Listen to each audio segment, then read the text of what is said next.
আসসালামু আলাইকুম সুপ্রিয় শিক্ষার্থীবৃন্দ, আমি মোহাম্মদ সৈয়দুজ্জামান, সহযোগী অধ্যাপক, ব্যবস্থাপনা বিভাগ, মোহাম্মদপুর কেন্দ্রীয় কলেজ, ঢাকা। সুপ্রিয় শিক্ষার্থীবৃন্দ, আশা করি তোমরা সবাই ভালো আছো। আমি আজকে বিবিএ অনার্স চতুর্থ বর্ষ অর্থাৎ ফাইনাল ইয়ারের শিক্ষার্থীদের ব্যাংক ম্যানেজমেন্ট এই কোর্স বা বিষয়টি নিয়ে আমি আলোচনা করব। ব্যাংক ম্যানেজমেন্ট এই কোর্স বা বিষয়টি অত্যন্ত গুরুত্বপূর্ণ, অনেক বড় একটি বিষয়। মোট 14টি চ্যাপ্টার এখানে রয়েছে। এর কোর্স কোড হচ্ছে 2,42,601।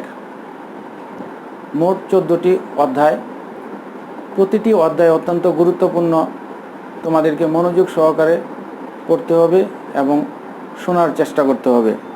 আমি প্রথমে আসি, তোমাদের অধ্যায়গুলির নাম আমি বলি। প্রথম অধ্যায় হচ্ছে বাণিজ্যিক ব্যাংক ব্যবস্থার কাঠামো, structure of commercial banking system. দ্বিতীয় অধ্যায় হচ্ছে অর্থনৈতিক উন্নয়নে বাণিজ্যিক ব্যাংকের ভূমিকা, rule of commercial banks in the economic development. তৃতীয় অধ্যায় হচ্ছে বাংলাদেশে ব্যাংকিং ব্যবস্থা, ব্যাংকিং সিস্টেম ইন বাংলাদেশ। চতুর্থ অধ্যায় হচ্ছে organization and management of commercial bank, বাণিজ্যিক ব্যাংকের গঠন ও ব্যবস্থাপনা। পঞ্চম অধ্যায় হচ্ছে বাণিজ্যিক ব্যাংক আমানত, ডিপোজিট অফ কমার্শিয়াল ব্যাংক। ষষ্ঠ অধ্যায় হচ্ছে বাণিজ্যিক ব্যাংকের ঋণ এবং বিনিয়োগ portfolio, commercial banks lending and investment portfolio.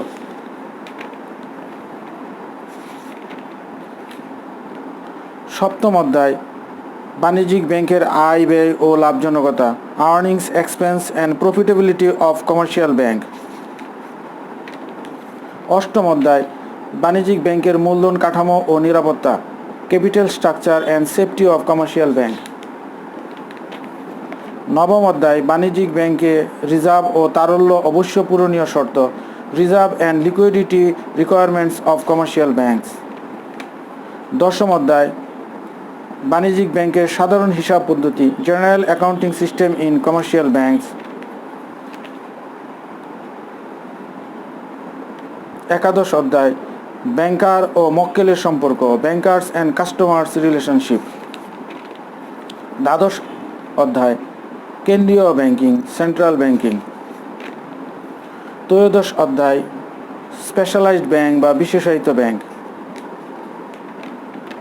চতুর্দশ অধ্যায় ব্যাংক ব্যবস্থাপনার উপর প্রশিক্ষণ, ট্রেনিং অন ব্যাংক ম্যানেজমেন্ট। এই মোট 14টি অধ্যায়। এখন তোমাদের প্রশ্নের মান বন্টনটা জানা প্রয়োজন। যেমন আমাদের প্রশ্নের মান বন্টন হচ্ছে ক বিভাগ অতি সংক্ষিপ্ত প্রশ্নাবলী। এখানে মোট 10টি প্রশ্নের উত্তর দিতে হবে 1 নম্বর করে, মোট 10 নম্বর। খ বিভাগ শর্ট কোশ্চেন বা সংক্ষিপ্ত প্রশ্নাবলী, প্রতিটি প্রশ্নের জন্য 4 নম্বর করে, মোট 5টি প্রশ্নের উত্তর দিতে হবে 20 নম্বর।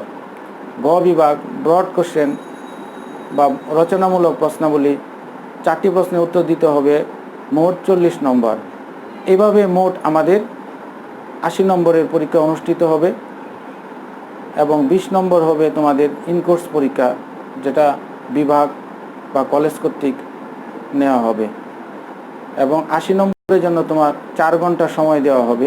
4 ঘন্টার ভিতরে তোমাদের সেই পরীক্ষাগুলি সম্পন্ন করতে হবে। আমি আজকে তোমাদের ব্যাংক ব্যবস্থাপনা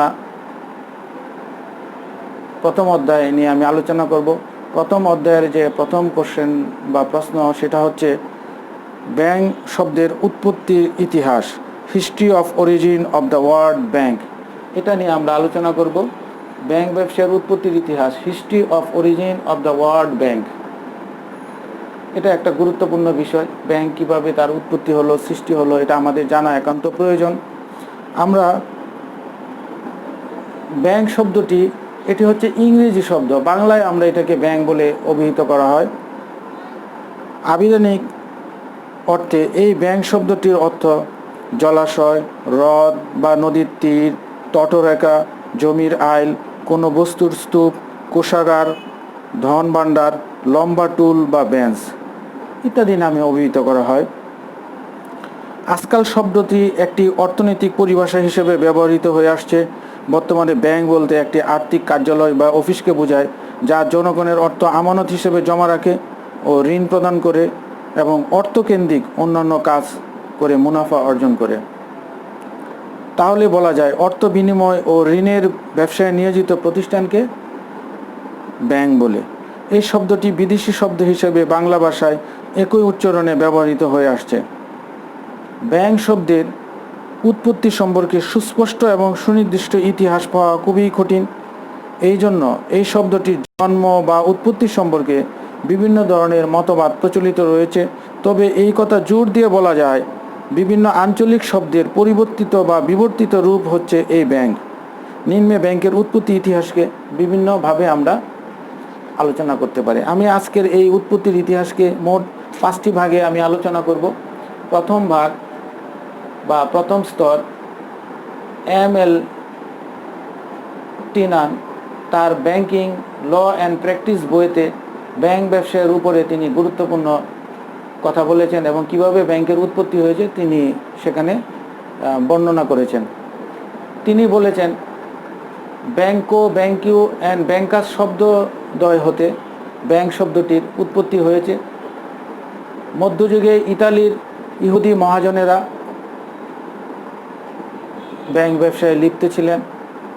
সে সময়ে স্বর্ণকার, মহাজন এবং ব্যবসায়ী তারা ব্যাংকিং কার্যক্রম মূলত পরিচালনা করতেন। ইতালির লম্বার্ডি স্ট্রিটে তারা বসে সেখানে বেঞ্চের মধ্যে বসে ব্যাংকিং কার্যক্রম পরিচালনা করতেন। তবে সেই সময়ের ব্যাংকিং কার্যক্রম বর্তমান সময়ের মতো নয়। সে সময়ে তারা বেঞ্চের মধ্যে বসে কার্যক্রম পরিচালনা করতেন এবং তারা ব্যাংকো, ব্যাংকিউ এবং ব্যাংকাস এই শব্দদ্বয় ব্যবহার করেছেন। পরবর্তীতে এটা ইংরেজি শব্দে পরিণত হয়েছে ব্যাংক। সেই মধ্যযুগে ইতালির মহাজনরা ছিল অত্যন্ত ধনাঢ্য ব্যক্তি, যেহেতু তারাই ব্যবসা বাণিজ্য পরিচালনা করতেন এবং ইউরোপের আশেপাশে এলাকাও সেখানে ব্যবসা বাণিজ্য পরিচালনা হতো। তারা যারা টাকা জমা দিত তাদেরকে ডিপোজিট স্লিপ দিত এবং যারা টাকা উঠাতো তাদেরকে উইথড্রল স্লিপ বা উত্তোলন চিঠা প্রদান করা হতো। সেই উত্তোলন চিঠাই বর্তমানে আমরা চেক হিসাবে ব্যবহার করে আসছি।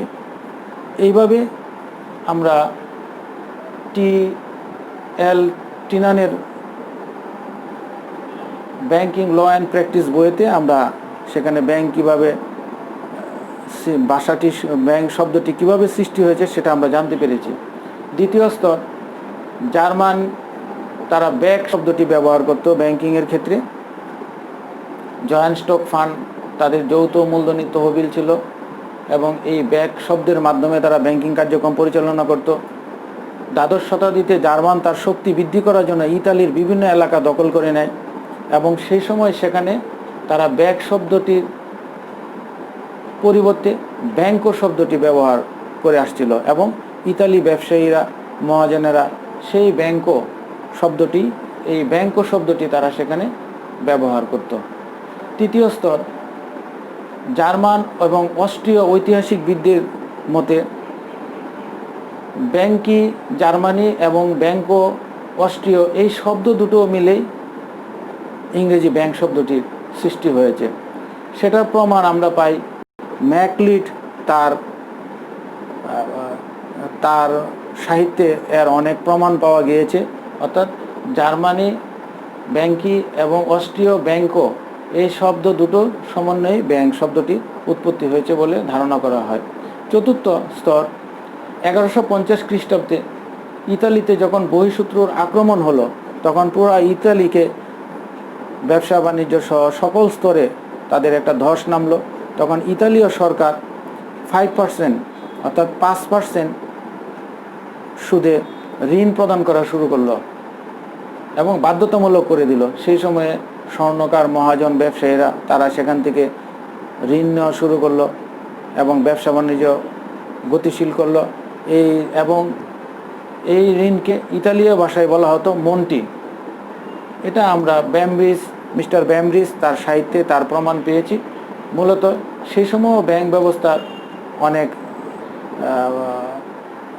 প্রসার হয়েছে। যেমন ইতালি উপাসনালয় ছিল, উপাসনালয়ে যারা দায়িত্ব পালন করত তাদেরকে সবাই বিশ্বাস করত এবং উপাসনালয়ের বিল্ডিংগুলিতে সেখানে অর্থ কড়ি টাকা পয়সা সেগুলি নগদ সেগুলি সেখানে গচ্ছিত রাখা হতো। এভাবে আমরা সেখানে পেয়েছি। পঞ্চম স্তর ব্রিটিশ লেখক চেম্বার্স তার 20th সেঞ্চুরি ডিকশনারিতে তিনি ইতালীয় শব্দ ব্যাংকা থেকে ব্যাংকা এবং ব্যাংকিউ শব্দদ্বয় এই দুটো থেকে ব্যাংক শব্দটির সৃষ্টি হয়েছে বলে তিনিও মত প্রকাশ করেছেন। সুতরাং এই 5টি হচ্ছে আমরা ব্যাংক ব্যবসার উৎপত্তির ইতিহাসকে আমরা 5টি ভাগে ভাগ করেছি। প্রথম স্তর এমএল টিনান তার ব্যাংকিং ল অ্যান্ড প্র্যাকটিস বইতে ব্যাংকো ব্যাংকিউ অ্যান্ড ব্যাংকার শব্দ থেকে ব্যাংক শব্দটির সৃষ্টি হয়েছে। সে সময় মধ্যযুগীয় অবস্থা প্রচলন ছিল। এই সময় উইথড্রল ডিপোজিট এবং উইথড্রল ডিপোজিট স্লিপ ব্যবহার করা হতো। সেটা পরবর্তীতে চেক হিসাবে ব্যবহৃত হয়েছে। দ্বিতীয় স্তরে জার্মান যখন ইতালি দখল করে নেয় তখন তাদের যে ব্যাংক শব্দটি এটা ইতালিতে ব্যাংকো হিসেবে তারা সেখানে চালিয়ে দিয়েছে এবং এই ব্যাংকো নামই তখন প্রচলন ছিল। তৃতীয় স্তরে জার্মান ও অস্ট্রীয় ঐতিহাসিকবিদরা বলেছেন ব্যাংকো জার্মান এবং ব্যাংকি অস্ট্রীয় এই দুটো শব্দের সমন্বয়ে আধুনিক ব্যাংক ব্যবস্থা নামকরণ করা হয়েছে।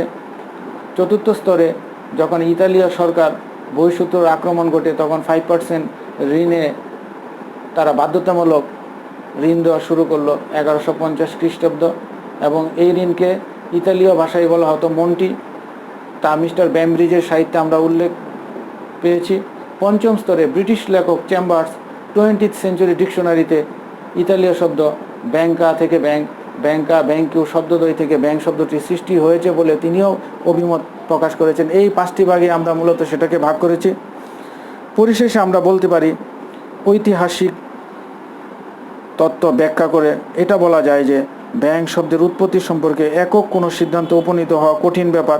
তবে এই কথা জোর দিয়ে বলা যায় যে ব্যাংকো ব্যাংকাস ব্যাংকিউ ব্যাংকি ইত্যাদি শব্দ হতে পরবর্তীতে ইংরেজি শব্দ